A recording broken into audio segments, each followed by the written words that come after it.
This is the story of Sea Warden, a brand new Privilège Signature 510, beginning her first long journey at sea. Delivered from the shipyard in Les Sables-d'Olonne, the Catamaran is on her way south, a delivery passage that will eventually take her across the Atlantic to the Caribbean. In this series, we follow the first part of that voyage, accompanying Sea Warden from the French Atlantic coast to the Canary Islands. In the first episode, the crew prepared the yacht for departure, provisioning the boat, checking every system on board, and waiting for the right weather window to finally leave the harbor. In the second episode, Sea Warden crossed one of the most respected stretches of water in Europe, the Bay of Biscay. After several days at sea, racing the approach of the next low-pressure system, the crew reached Porto just in time. But what no one expected was that Portugal would hold the boat longer than planned. Powerful Atlantic swells made it impossible to safely enter or leave the marina. For several days, the harbor remained closed. The crew used the unexpected pause well, taking care of small tasks on board and preparing the yacht for the final leg of the journey. But Porto offered more than just time to work. For a few days, the rhythm of life shifted from offshore routines to the pace of the city. Narrow streets, old stone houses, and the Douro River flowing through the heart of Porto. The crew wandered through historic alleys, shared meals in small local restaurants, and enjoyed the rare luxury of sleeping without the motion of the sea. Moments like these are part of every long voyage, brief pauses between passages before the ocean calls again. Then finally, the message arrived everyone had been waiting for. The harbor was open. After a short stop at the fuel dock, Sea Warden was ready to leave Porto behind, rested, prepared, and with full tanks. The next destination, Lanzarote.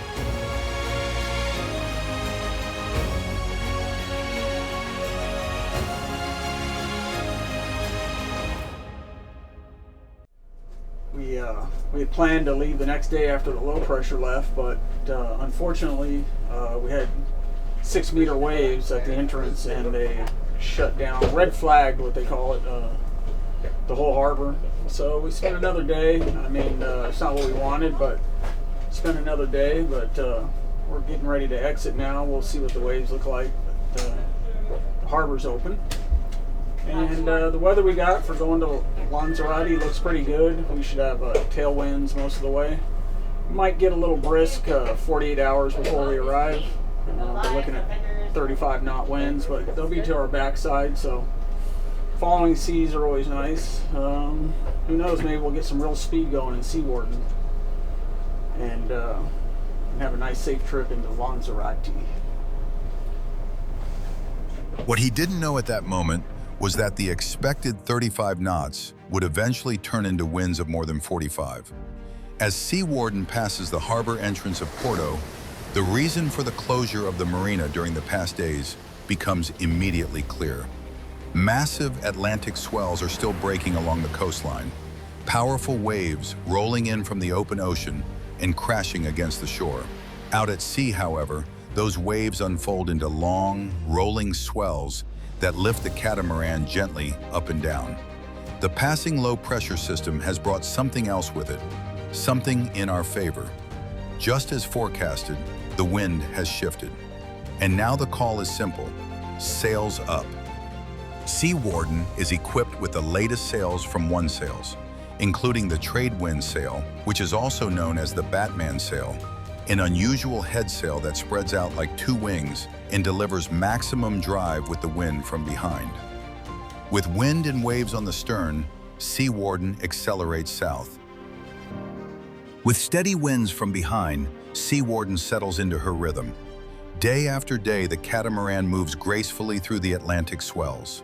The sails fill, the miles slip by, and for a while, the ocean seems almost effortless. Sometimes the sea even sends its own companions. Dolphins appear beside the hulls, riding the bow waves and escorting the boat for a short stretch of the journey.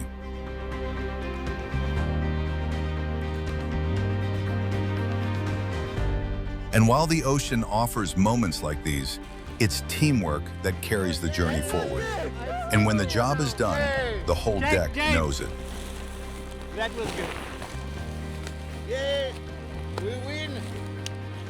For several days, the wind remains favorable. One by one, the different sails come into play, each adding its part to the steady progress south. But on the final day of the passage, it becomes clear that the weather system following behind will eventually catch up. And during the last night before reaching the Canary Islands, it finally does.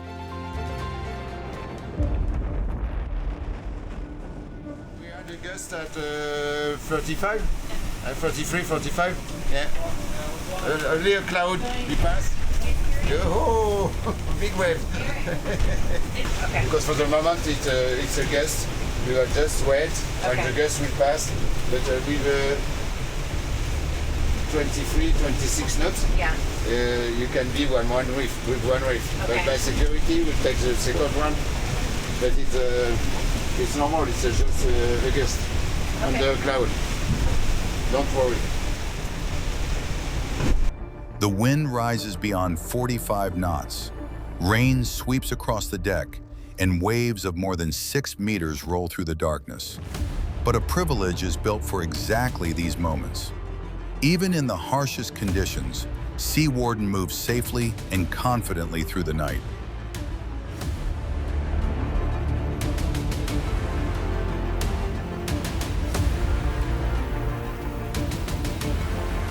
And then, morning arrives.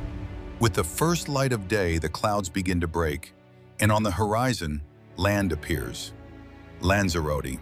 The storm fades behind the boat, the sea calms, and mile by mile, Sea Warden approaches her destination. Soon, the entrance of Marina Rubicon comes into view.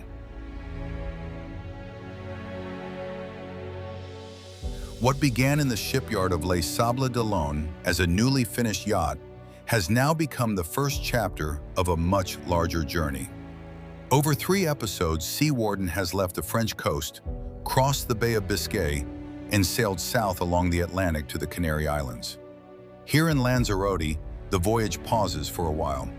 Soon, when the next weather window opens, Sea Warden will continue her journey, setting course across the Atlantic toward the Caribbean. Until then, we wish her what every sailor hopes for: a steady wind, safe seas, and always a hand's breadth of water beneath the keel. And to her owners, James and Lori, may this boat carry you across many oceans to countless new horizons around the world.